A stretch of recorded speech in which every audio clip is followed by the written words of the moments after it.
बहुत समय पहले की बात है। एक राज्य में एक राजा राज करता था। उसकी 12 पुत्रियां थी, सभी बहुत सुंदर थी। राजा उनसे बहुत प्यार करता था, इसलिए सदा उनकी सुरक्षा के लिए चिंतित रहता था। सभी राजकुमारियों का शयन कक्ष एक ही था, जिसमें 12 बिस्तर लगे हुए थे। उसी कक्ष में 12 राजकुमारियां एक साथ सोती थी। रात में उस कक्ष का दरवाजा बाहर से बंद कर दिया जाता था। किसी को भी रात में बाहर जाने की अनुमति नहीं थी। इसके बावजूद हैरानी की बात यह थी कि सुबह उठने के बाद सभी राजकुमारियों के जूते फटे हुए होते थे।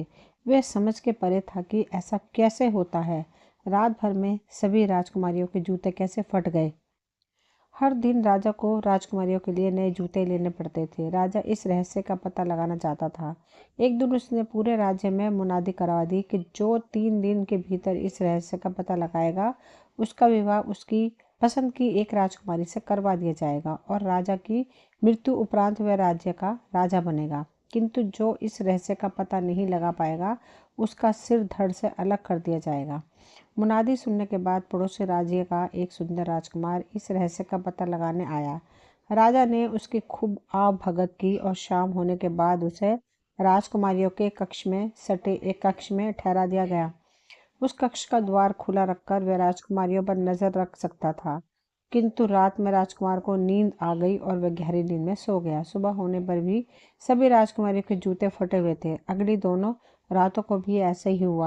3 रातों में राजकुमार इस रहस्य का पता नहीं लगा पाया और उसे राजा के हाथों मौत के घाट उतार दिया गया। इसके बाद कई राज्यों के राजकुमारों और सेनापतियों ने इस रहस्य का पता लगाने का प्रयास किया, किंतु सभी असफल रहे और सबको अपनी जान से हाथ धोना पड़ा। उसी राज्य में दूर एक गांव में एक नवयुवक रहता था। जब उसने राजा की मुनादी सुनी तो उसके मन में भी एक इच्छा राजकुमारी से विवाह करने की जागी और उसने राजकुमारियों के जूते फटे के रहस्य का पता लगाने का निश्चय किया। अगली सुबह उसने खाने की पोटली बांधी और राजमहल की ओर चल पड़ा। चलते चलते दोपहर हो गई।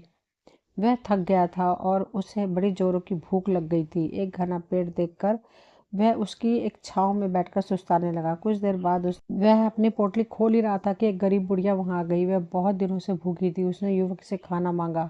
गरीब बुढ़िया को देख युवक ने अपनी खाने की पोटली बुढ़िया को दे दी। बुढ़िया बहुत प्रसन्न हुई और युवक को बहुत आशीर्वाद दिया। फिर उसने पूछा कि वह कहाँ जा रहा है। युवक ने पूरी बात उसे बता दी। पूरी बात सुनकर बुढ़िया ने अपने झोले में से एक टोपी निकाली और उसे युवक को देते हुए कहा, यह जादुई टोपी है। इसे पहनने के बाद तुम अदृश्य हो जाओगे। इसे रख लो, हो सकता है कि ये तुम्हारे कुछ काम आए। और हाँ, मेरी एक बात याद रखना, यदि 12 राजकुमारियों में से कोई भी तुम्हें खाने या पीने को कुछ दे तो उसे मत खाना या मत पीना। जादुई टोपी लेकर युवक महल की ओर चल पड़ा। जब वह महल पहुंचा तब तक शाम ढल चुकी थी। राजा से मिलकर उसने उन्हें अपने आने का प्रयोजन बताया। राजा ने उसके रहने की व्यवस्था राजकुमारियों के कक्ष के समीप के कक्ष में करवा दी। रात में अपने कक्ष में बैठकर वह राजकुमारियों के रहस्य का पता लगाने की योजना बना ही रहा था कि सबसे बड़ी राजकुमारी शरबत का गिलास लेकर युवक के पास आई और उसे देने लगी। इतनी सुंदर राजकुमारी के हाथों शरबत पाकर युवक बहुत खुश हुआ और बुढ़िया की बात बताई भूल गया। शरबत पीकर वह नींद के आगोश में समाने लगा और कुछ देर में ही गहरी नींद में सो गया। सुबह जब वह जागा तो उसे राज दरबार में बुलाया गया। वहां सभी राजकुमारियां भी मौजूद थीं। उसने देखा सबके जूते फटे हुए हैं। राजा ने उसे स्मरण करवाया कि अब उसके पास मात्र 2 रातें बची हैं। वह चिंतित हो उठा और उसने तय किया कि आज वह पूरी रात जागेगा और जादुई टोपी पहनकर राजकुमारियों के कक्ष में जाएगा। रात हुई। इस बार सबसे छोटी राजकुमारी शरबत लेकर युवक के पास आई। इस बार भी युवक बुढ़िया की कही गई बात भूल गया। शरबत पीकर उसे फिर से नींद आने लगी और वह गहरी नींद में सो गया। सुबह उठने के बाद उसने अपनी गलती का एहसास हुआ। अब तीसरी और आखिरी रात बाकी थी। राजा ने उसे फिर से राज दरबार में बुलाकर स्मरण कराया कि आज रात उसे किसी भी हाल में राजकुमारियों के जूतों के फटने का रहस्य पता लगाना है, अन्यथा उसकी मौत निश्चित है। उस रात युवक सावधान था। जब एक राजकुमारी शरबत लेकर उसके पास आई तो उसने शरबत अपने हाथों में ले लिया, किंतु राजकुमारी के जाने के बाद उसने उसे पीने के बजाय फेंक दिया। इस बार वह सोया नहीं बल्कि जागता रहा। रात घिरने के बाद उसने बुढ़िया की दी हुई जादुई टोपी पहन ली। टोपी पहनते साथ ही वह अदृश्य हो गया। अदृश्य अवस्था में वह राजकुमारियों के कक्ष के अंदर गया। अंदर जाके जो उसने देखा, उसकी आंखें फटी की फटी रह गई। सभी 12 राजकुमारियां सुंदर कपड़े और नए जूतों में तैयार खड़ी थी। सबसे बड़ी राजकुमारी सबसे छोटी राजकुमारी से बोली, आओ देखकर आओ कि उस युवक सो चुका है या नहीं। छोटी राजकुमारी कक्ष से बाहर निकली और युवक के कक्ष के बाहर दीवार से कान लगाकर खड़ी हो गई। यह देखकर युवक समझ गया कि खर्राटों की आवाज़ निकालनी है ताकि राजकुमारी को लगे कि वह सो चुका है।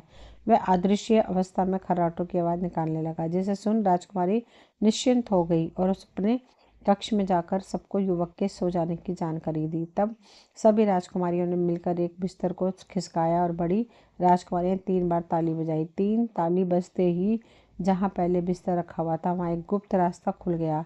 एक एक करके सभी राजकुमारियां वहां से बाहर जाने लगीं।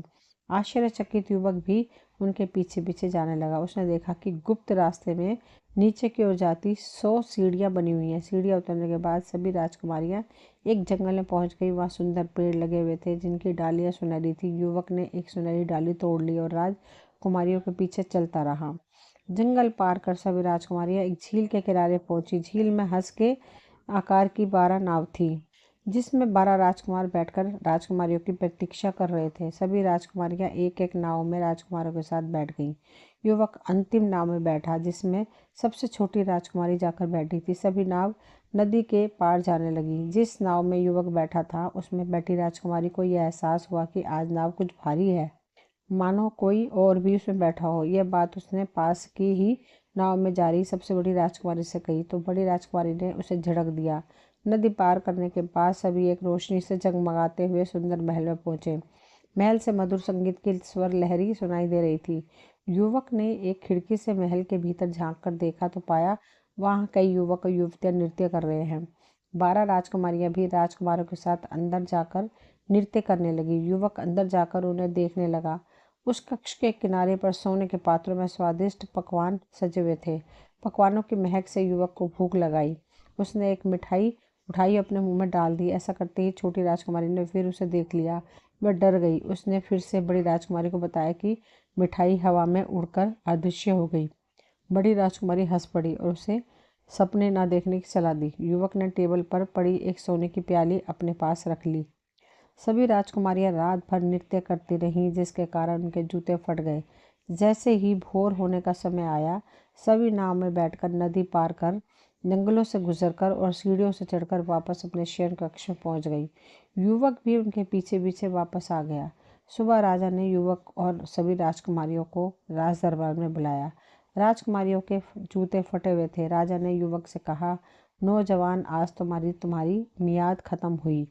आज क्या तुम राजकुमारी के जूते फटने का रहस्य पता कर पाए? जी महाराज, युवक ने प्रसन्नता से कहा और राजा को पूरी बात बता दी। पहले तो राजा को विश्वास नहीं हुआ, किंतु जब युवक ने पेड़ से तोड़ी गई सुनहरी डाली और महल से उठाई सोने की प्याली दिखाई तो राजा को उस पर विश्वास हो गया। पूछने पर सभी राजकुमारियों ने भी रात में गुप्त द्वार से बाहर जाने की बात मान ली। युवक ने राजकुमारियों के जूते फटने के रहस्य का पता लगा लिया था। 12 राजकुमारियों में से एक राजकुमारी चुनने को कहा। युवक ने सबसे छोटी राजकुमारी को चुना। राजा ने युवक का विवाह सबसे छोटी राजकुमारी से करवा दिया और उसे अपना उत्तराधिकारी घोषित कर दिया। दोस्तों, ये कहानी यहीं तक थी। मुझे उम्मीद है आप सभी को पसंद आई होगी। अगर पसंद आई हो तो प्लीज़ चैनल को सब्सक्राइब करें, वीडियो को लाइक शेयर करें। मिलती हूँ अगली कोई नई कहानी लेकर, तब तक के लिए थैंक यू।